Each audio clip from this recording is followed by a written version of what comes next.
Aquí inicia La Fosa Escéptica, un lugar para ejercitar la mente, con Alfonso Villalpando. Siempre leo los comentarios que me dejan en cada uno de los videos, y hay algunos que me han llamado la atención. Estos provienen de los religiosos que, aparte de sus tiernas amenazas y amorosos insultos, pues no dicen mucho más. Algunos resaltan por su evidente desconocimiento de lo que es el ateísmo y cómo llega uno a él. Es por eso que he decidido hacer este video al que he llamado Curso Básico de Ateísmo para Creyentes, Religiosos y Aleluyos. Espero que lo vean si su intención es conocer qué es el ateísmo y cómo he llegado a él. Espero que con este entiendan por fin que el ateísmo no tiene nada que ver con las ideas preconcebidas que les han metido en la cabeza en sus iglesias. Este es un video un poco más largo que de costumbre, pero creo que vale la pena. Antes de comenzar, pues les recuerdo suscribirse al canal y activar las notificaciones. En la descripción les dejo la liga para que se integren al grupo de Facebook. Dicho lo anterior, comienza la clase. Digo, a lo que vinimos. Sí, soy ateo, pero la verdad es que me gusta decirle a la gente, en especial a los católicos, que soy libre pensador. Creo que se oye, digamos, pues más romántico. No creo que Dios exista. Claro, jamás me atrevería a asegurarlo. De la misma manera que nadie debería asegurar que Dios existe, que lo conoce y que sabe cómo piensa. Pero mi buen juicio me dice que hasta el momento no hay evidencia de su existencia y nada en el universo que merezca el nombre de Dios. En este video me propongo varias cosas. Uno, como dice su título, es explicar con claridad qué es el ateísmo y las razones que tengo para estar en desacuerdo con miles de millones de creyentes de distintas religiones, en un lenguaje sencillo y directo. Dos, explicar qué cosas implica el ateísmo para mí y qué cosas no tienen nada que ver con el ateísmo. Y tres, dar quizá a alguna persona un motivo para dudar de la existencia de Dios, no para negarla. No soy tan iluso. Sino solo para dudarla y molestarse en pensar seriamente sobre esta cuestión. Si el que vea este video es un fanático religioso o un fanático ateo, ya que los hay en ambos lados, este video probablemente le resulte molesto y ofensivo. Donde hable de mis sentimientos sobre el tema, será a modo de ejemplo, no de argumentación. Porque lo que sentimos y deseamos de todo corazón desgraciadamente no tiene nada que ver con el mundo real. Mis razones para ser ateo son personales. Otros ateos probablemente tengan razones parecidas o quizás sean completamente distintas. Pero el ateísmo no es una religión, ni tan siquiera es un sistema de creencias filosófico que debamos respetar o rechazar en bloque. Es únicamente la simple ausencia de una creencia en dioses. Otros dirán, tal vez con más certeza, que el ateísmo es solo la negación a la afirmación de los religiosos de que existe un Dios. El ejemplo de este argumento es: el religioso dice que Dios existe y el ateo no lo cree. Por supuesto, esto no quiere decir que las razones que les daré sean completamente subjetivas. Pero para empezar, hay que definir de qué estamos hablando. Para que todos entendamos de lo que hablaré, primero debemos tener un marco de referencia. Para que no andemos a ciegas. Así que veamos mis definiciones para los siguientes conceptos religiosos. Y para esto, tenemos a nuestro experto, el profesor Larry Cañonga. Amigos, empecemos tratando de definir qué es Dios. Dios, según el consenso de todas las religiones, es una entidad con poderes superiores a los de los seres humanos, a los que generalmente ordena que hagan o dejen de hacer cosas, o simplemente imparte conocimientos y preceptos. Se considera una entidad sobrenatural porque sus poderes sobrepasan las leyes de la naturaleza, la cual en algunas versiones del concepto fue creada por él. Con mayúscula y sin artículo, se refiere a la deidad suprema de los judíos, cristianos y musulmanes, las tres religiones monoteístas de mayor popularidad. Pero esta misma palabra se extiende para cubrir a los dioses de la religión hindú, de las antiguas religiones griegas y romanas, y en fin, a todas las demás. Ahora definamos teísmo. Del griego teos, que significa Dios, es la creencia de que existe un Dios personal que ha creado el mundo y que interviene en él, a veces contactando con los seres humanos. Es un Dios como el Dios judio-cristiano tradicional. Continuemos con deísmo, del latín deus, o sea Dios. Es la creencia de que el mundo fue creado y puesto en marcha por un Dios personal o impersonal, indiferente, que no interviene en él, sino que solo lo observa. Es un Dios relojero. que se arma el mecanismo y le da cuerda. Este es el Dios en el que creía, por ejemplo, Isaac Newton. Y por último, pero no menos importante, definamos qué es ateísmo. La palabra viene del griego a, que es un prefijo negativo, y teísmo, o sea, la no creencia en la existencia de Dios, o la creencia de que Dios no existe y no puede existir. Generalmente se asocia con un descreimiento en todo lo sobrenatural y en entidades personales por encima de los humanos. El ateísmo tiene muy mala reputación. Todas las religiones están en guerra unas con otras, pero hay algo que las une. Esto es, hablar mal del ateísmo, porque el ateísmo rechaza la fe ignorante que la sustenta a todas ellas. Veamos algunos malos entendidos difundidos por la religión. El ateísmo es lo opuesto al teísmo, pero esto no significa que los ateos rechacen a Dios, como muchas autoridades religiosas, personas y documentos dicen. El ateo promedio no afirma que Dios no existe. Lo que afirma es que no se cree en ningún Dios. Esta es una distinción muy importante. El ateísmo, en su forma más común, conocida como ateísmo débil, no es una creencia en la inexistencia de Dios, sino un descreimiento. Como el ateo no cree en Dios, tampoco cree en sus acompañantes usuales, como son demonios, ángeles, santos o vírgenes. Algunos teístas muy intolerantes dicen que Satanás nos engaña haciéndonos creer que Dios no existe, o que en realidad sabemos inconscientemente que Dios existe y experimentamos una negación psicológica para no reconocer esta verdad que nos obligaría a cambiar nuestras vidas. Esto es una tontería. En verdad, uno de los argumentos más interesantes en contra de la existencia de Dios es la cantidad de ateos que hay en el mundo. Algunos estiman esta cifra en un 10% de la población mundial, otros en solo el 1%. Sea cual sea la realidad de esta cifra, somos millones. Para decirlo sencillamente, somos la mayor minoría. Y el hecho de que haya tantos dioses y versiones de Dios.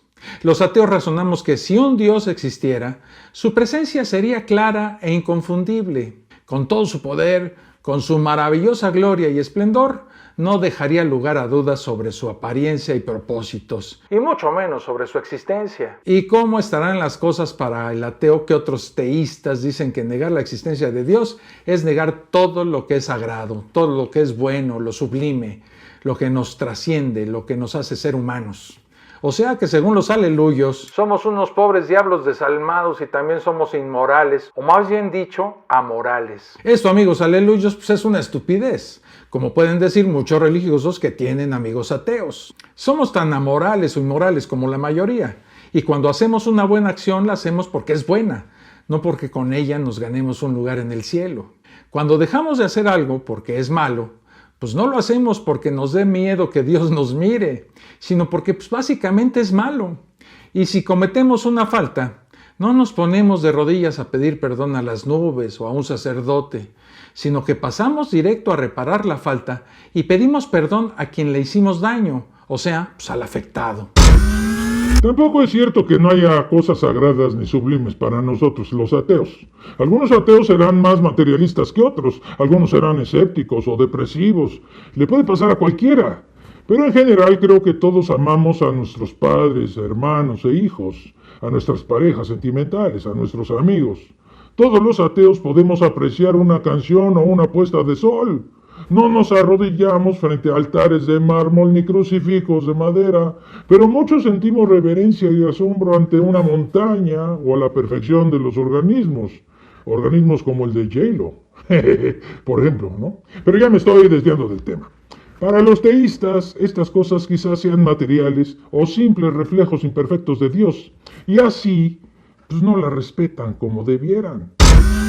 Otra cosa que se dice es que el ateísmo es una religión cuyo dogma es Dios no existe, yo soy mi propio Dios. Y que tenemos tanto que demostrar como los aleluyos. Como ya dije, es falso que el ateo promedio esté tan seguro. Muchos ateos lo somos porque Dios es un concepto sin significado razonable para nosotros. Una entidad que si existiera, sería demasiado grande para hablar de ella con algún sentido. Otros lo somos porque la única religión que hemos tenido se ha demostrado falsa. En todo caso, no porque tengamos absoluta seguridad de que Dios no exista, lo cual es imposible. El ateísmo es una actitud a la que uno llega, no una decisión que uno tome. Cuando uno no cree en Dios, a pesar de la presión social que muchas veces tenemos que soportar, es generalmente porque no podemos y no deseamos forzarnos a poder o fingir que podemos. En estas condiciones, uno no tiene que demostrarle nada a nadie. El ateo no tiene que demostrarle nada a nadie. Nadie va por ahí predicando que los duendes existen y que los que no creen en duendes deben demostrar su inexistencia. Mientras no haya pruebas de que los duendes existen, no creer en ellos es de puro sentido común. En todo tipo de discusión sobre cosas hipotéticas y no obvias, el que debe aportar pruebas es el que afirma, no el que niega. Los creyentes de todas las épocas han sentido la necesidad de demostrar que su Dios existe, lo cual resulta por principio sospechoso. Y es que un Dios de a de veras, en mi humilde opinión, tendría que ser obvio, especialmente si es bueno y quiere que creamos en él. El teólogo alemán Tomás de Aquino, a quien la Iglesia Católica proclama como un santo, a pesar de que consideraba inferiores o deficientes a las mujeres y de que estaba a favor no solo de censurar o encarcelar, sino de ejecutar a los herejes, escribió esto, que son las 5 vías. Estos son 5 argumentos lógicos que intentan probar la existencia de un Dios creador, anterior a todo el universo e infinitamente bueno. No hay que negar que algunas de estas 5 vías tienen una gran fuerza argumental, y en su tiempo eran casi imbatibles, pero no pueden ser utilizadas seriamente como argumentos hoy en día. Y sobre estas 5 vías les voy a poner un ejemplo. Un par de las vías hablan de Dios como primera causa y primer motor. Todo lo que observamos es efecto de una causa que lo precede.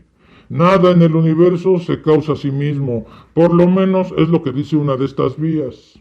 Si retrocedemos en el tiempo, inevitablemente tenemos que llegar a una causa que no tuvo antecesora, porque si no tendríamos lo que se llama una regresión infinita.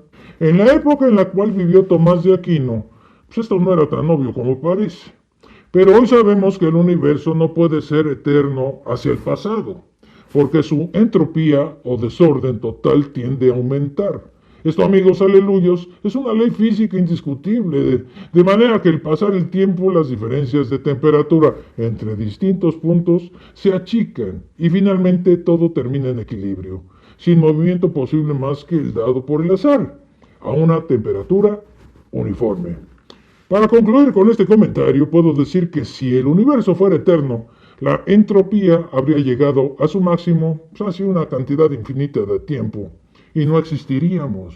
Bien, como decía Tomás de Aquino, que debe haber una primera causa que no tuvo antecesora, y esa causa debe ser Dios.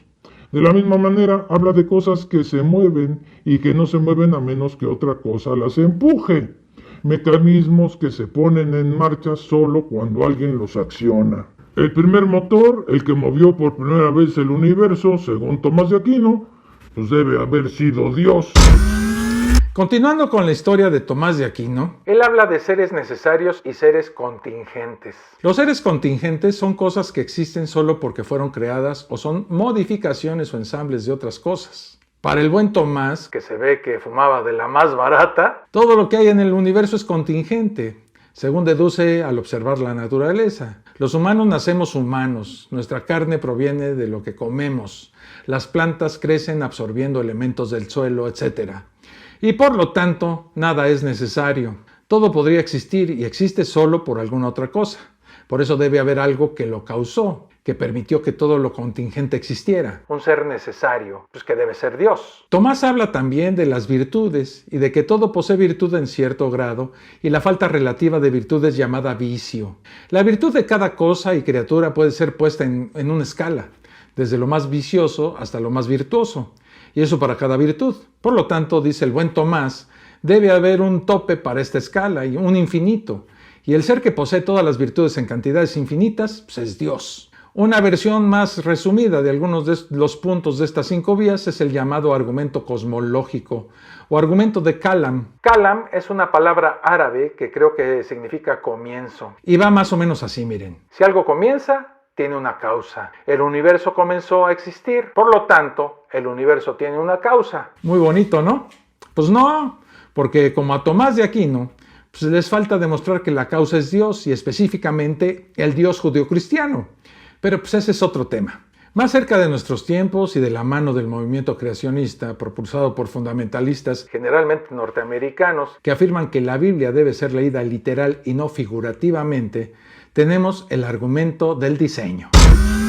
¡Ay, estos locos y desquiciados creacionistas, creen que Dios creó el universo y al hombre, aunque algunos están dispuestos a aceptar que no necesariamente fue una pareja en un jardín y en exactamente 6 días. Y creen sobre todo que Dios impuso un plan y una intencionalidad a la creación. Dicen que el universo tiene leyes finamente ajustadas para la existencia de seres como nosotros, y que los seres vivos son muy complejos como para haber surgido de una evolución guiada por las fuerzas impersonales del azar y de la selección natural. Por lo tanto, afirman que Dios impuso las leyes del orden, guiando el desarrollo del universo según su plan divino. ¿De qué fuman estos cuates? Estos, en resumen, han sido algunos de los argumentos a favor de un Dios.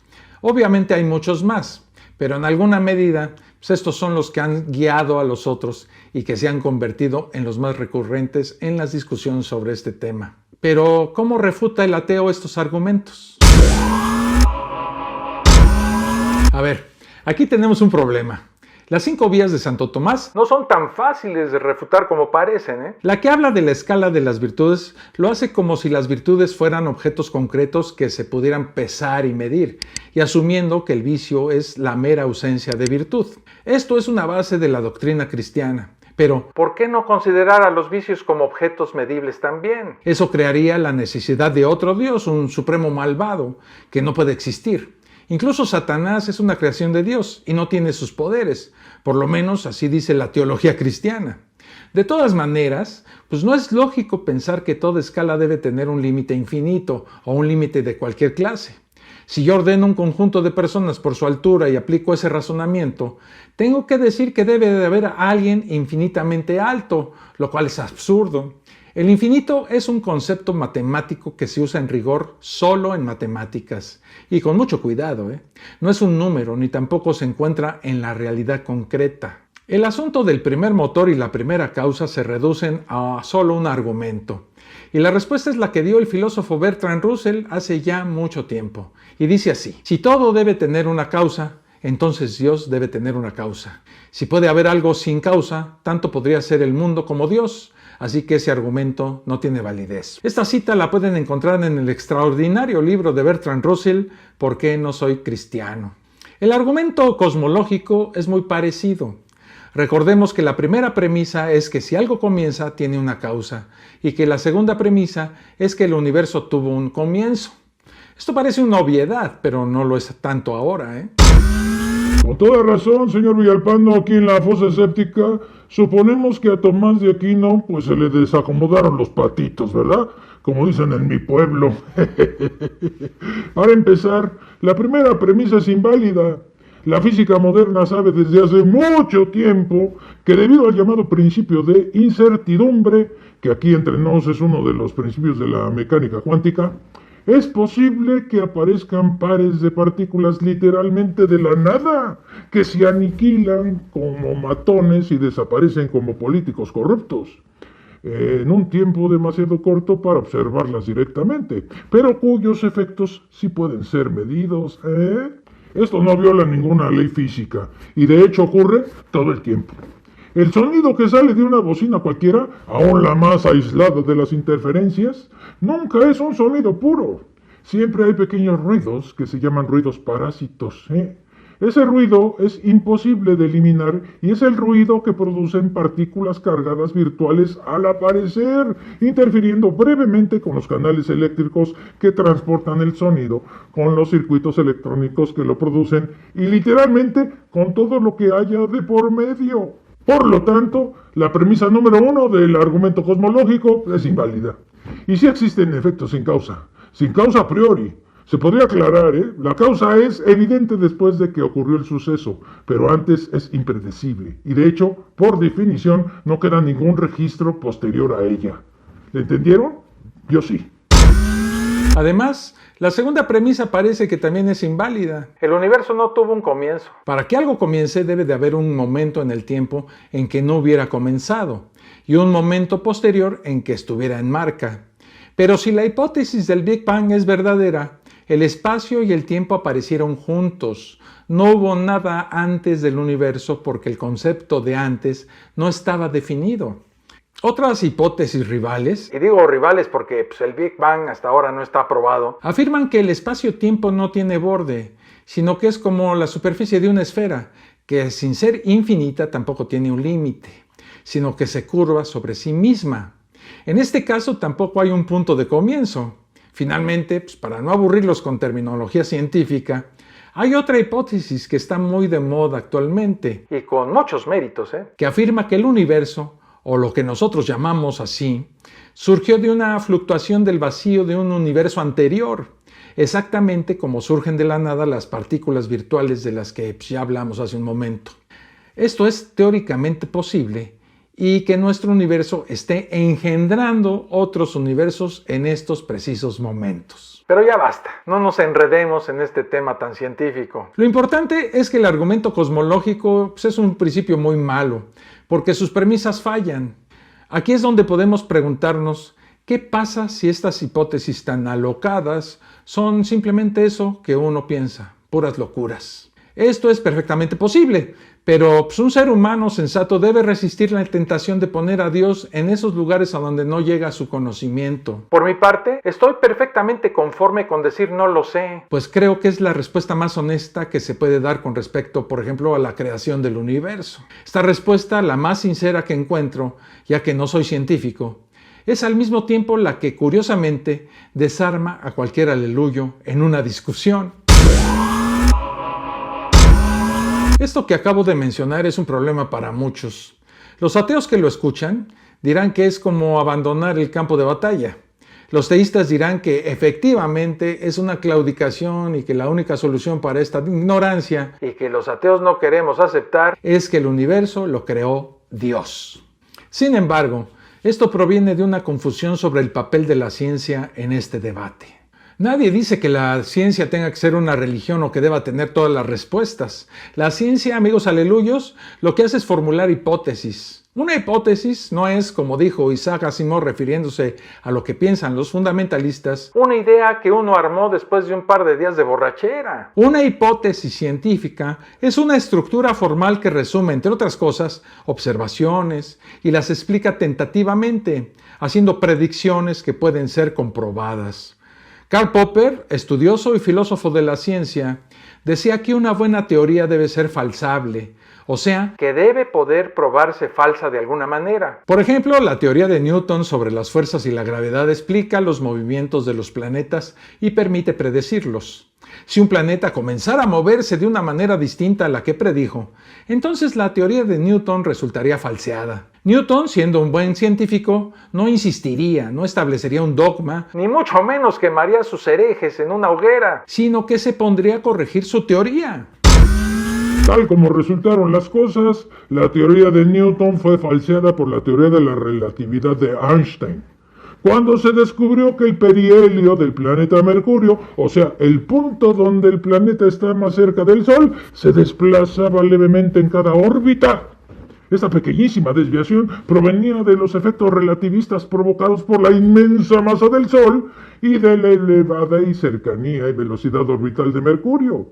Desde luego, la teoría de Newton sigue siendo válida y una muy buena aproximación para todo el resto de los planetas, al igual que para los objetos en la Tierra.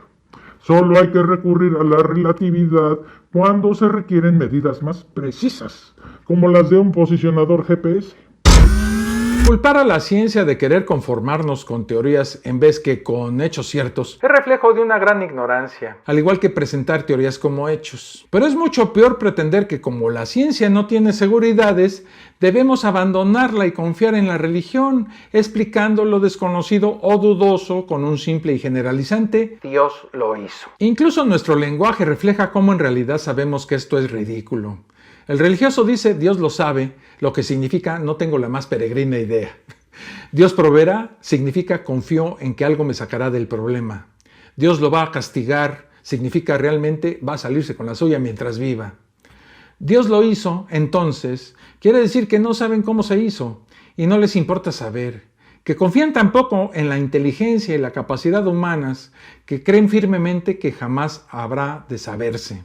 Este Dios que ocupa los huecos de la ignorancia humana es conocido apropiadamente como el Dios de los huecos. En inglés se dice God of the Gaps, ¿ok? Dado el avance de la ciencia en los últimos siglos y en particular durante el último, este Dios se ha estado encogiendo como camiseta barata a un ritmo alarmante para muchos.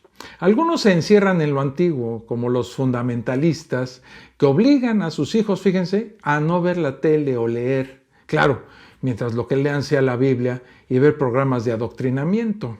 Otros, más astutamente, hacen como que aceptan a la ciencia, pero le integran la fe como complemento cuando en la realidad fe y ciencia se contradicen en su misma base y adornan las teorías científicas con aditamentos teológicos. Este ha sido el camino seguido por la Iglesia Católica. Nos debe quedar claro que Dios y la ciencia no son incompatibles, pero sí es incompatible el método científico con los principios que llevan a los creyentes a estar seguros de que Dios es el único Dios verdadero, o incluso que su Dios es todo lo que dicen que es. La fe es creer sin evidencia o a pesar de ellas. La ciencia, por el contrario, es creer en las cosas que han resistido las pruebas con éxito y guardar silencio sobre lo que no se sabe. Dicho con esas palabras, obviamente la ciencia es en principio puro sentido común, aunque no necesariamente siempre. Supongamos que decidimos prescindir de la fe y de la ciencia. Miren, yo no lo recomiendo, pero en fin. ¿Por qué creemos en algo la mayoría de los seres humanos antes de haber ido a la escuela? Creemos, para empezar, en lo que nos dicen nuestros padres, que son nuestros primeros maestros. Absorbemos lo que nos dicen y lo incorporamos a nuestra moral, a nuestra conducta, a veces para siempre.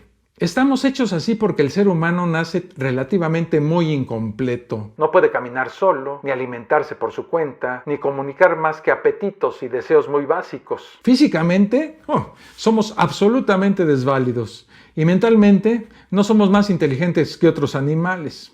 Obramos de manera instintiva, pero menos que un chimpancé, y mucho menos que un gatito o un cachorro de ardilla. Y ni hablemos de un cocodrilo bebé. Tenemos mucho que aprender, y rápido, porque lo que hará de nosotros seres humanos, y no meros animales medio torpes, es el cerebro. Por lo tanto, durante nuestros primeros años, nuestro cerebro es como una esponja que sin más absorbe todo. En esta época se crean nuestros hábitos y condicionamientos. A veces las consecuencias de una, digamos, programación errónea durante la niñez son terribles. Los traumas, las inhibiciones, todo queda grabado de manera indeleble o casi indeleble en nuestras mentes. Si tu mamá te golpeó muchas veces con esa chancla voladora, es casi seguro que tu cerebro infantil grabe el mensaje de que para obtener obediencia hay que golpear. Y que ya de adulto, te vayas a los golpes con tus hijos. La religión es una de esas cosas que heredamos, queriendo o no, de nuestros padres. Los creyentes no deben nunca olvidar que en su mayoría son miembros de la verdadera religión por pura casualidad, por haber nacido en un hogar y un país determinado, no por su fe o su buen juicio. No tuvieron opción. Otros factores influyen para que acepten su religión.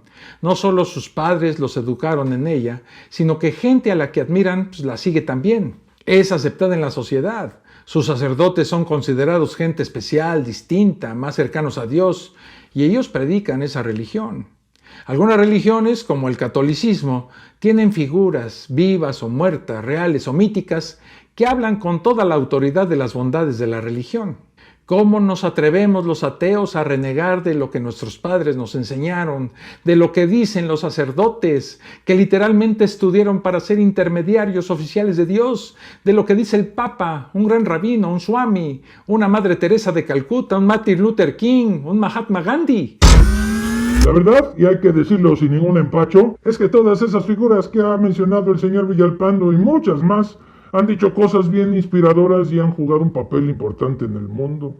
Pero todos ellos han sido, antes que otra cosa, humanos, con sus propios prejuicios y condicionamientos, y tan fiables como cualquiera. Con mayor o menor tolerancia, con fines transparentes o perversos, han hablado de lo que está bien para ellos, Nada hay que nos pruebe fehacientemente que hayan hablado de parte de Dios o según la voluntad de Dios. Tampoco las Sagradas Escrituras en que pueden haberse basado, aunque tengan parte de verdad y de utilidad y de sentido moral, no son inspiradas por Dios, a menos que creamos lo que estas personas proclaman, lo cual es una forma de argumento circular, ¿verdad? O sea, un círculo.